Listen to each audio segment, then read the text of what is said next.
नमस्कार, कृषि जागरण के न्यूज बुलेटिन में आपका स्वागत है। मैं हूं मनीषा। चलिए जानते हैं अभी तक की कुछ खास खबरों के बारे में। हिमाचल प्रदेश और आसपास के क्षेत्रों में ओलावृष्टि ने विभिन्न सब्जियों और फलों की फसलों को नुकसान पहुंचाया है। शिमला शहर के आसपास के जिलों में ग्रामीणों ने लगातार दूसरे दिन बारिश के साथ ओलावृष्टि की वजह से सेब और साथ ही मटियाना और नारकंडा में चेरी की फसल आंशिक रूप से क्षतिग्रस्त हो गई। ढल्ली और कुफरी के बीच के क्षेत्रों में लगभग आधे घंटे तक भारी ओलावृष्टि हुई, जिससे काफी फसलों को हानि पहुंची, जिसमें सेब और टमाटर, फूल गोभी, मटर और गोभी जैसी सब्जियों को भी नुकसान हुआ है। परेशान किसानों ने राज्य सरकार से मुआवजा देने के लिए कहा है, क्योंकि इस साल अनिश्चित मौसम ने पहले ही कई फसलों को खतरे में डाल दिया था। किसान सभा के सदस्य सत्यवान पुंडीर ने राज्य सरकार से मुआवजे की राशि को बढ़ाने की गुजारिश करते हुए कहा है कि राहत की राशि बहुत कम है और इस राशि से खेती करने वालों की जरूरतों को पूरा नहीं किया जा सकता। ग्लोबल वार्मिंग का प्रकोप कई देशों में किसानों के लिए मुख्य समस्या का कारण बनता जा रहा है। इसके वजह से कई व्यावसायिक फसलों पर ज्यादा प्रभाव पड़ा है। 2018 में रूस ने भारत से लगभग 4.5 करोड़ किलोग्राम चाय खरीदी थी।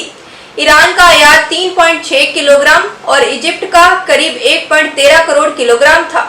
भारतीय चाय निर्यातक अब इराक में प्रवेश करने की कोशिश कर रहे हैं।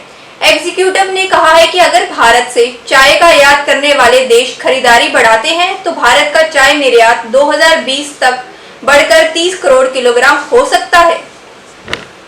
छत्तीसगढ़ के बस्तर में रहने वाले किसान अब अमरूद और पपीते की जगह पर आने वाले दिनों में जल्द ही मुजफ्फरपुर में उगने वाली लीची की वैरायटी की खेती करेंगे।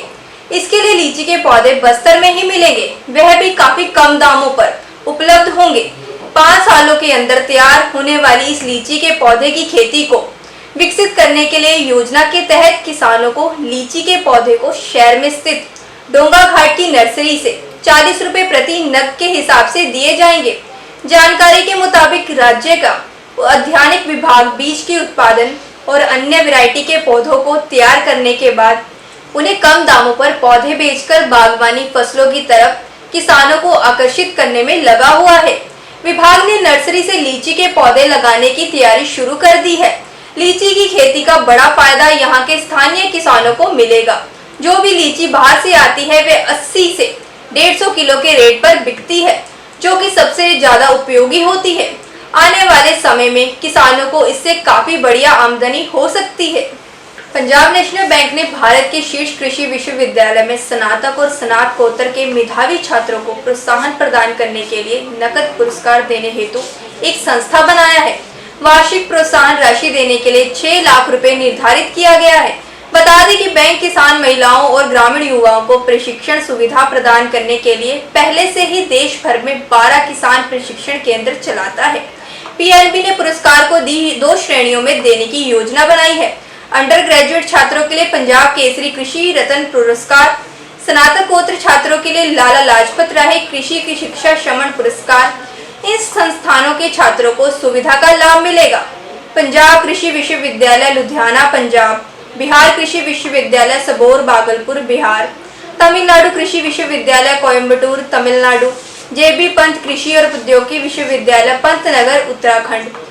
राष्ट्रीय कामधेनु आयोग सरकार से जल्द ही सिफारिश करेगा कि क्रम्बको और इफ्को जैसी कंपनियों को अपने वार्षिक उत्पादन में से 10% तक गोबर और गौमूत्र से जैविक खाद का निर्माण करें। दरअसल आयोग के इस कदम से गायों को सबसे ज्यादा संरक्षण मिलेगा और विदेशों से आयात उर्वरक पर निर्भरता कम होगी। साथ ही देशों में जो विदेशी मुद्रा भंडार है उसमें भी काफी बचत दिखाई देगी। आयोग ने इस तरह जैविक खाद के निर्माण के पीछे विशेष वजह बताई है। नई सरकार के सत्ते में आने के बाद बजटीय कार्य शुरू होने के बाद इस प्रस्ताव को रसायन और उर्वरक मंत्रालय के जरिए स्थानांतरित किया जाएगा। आयोग के अध्यक्ष का मानना है कि इस कदम से देश के कृषि क्षेत्र में संकट ठीक होगा, साथ ही जैविक खेती को भी बल मिल सकता है। इस तरह के प्रयास से एक स्वस्थ भारत का निर्माण होगा।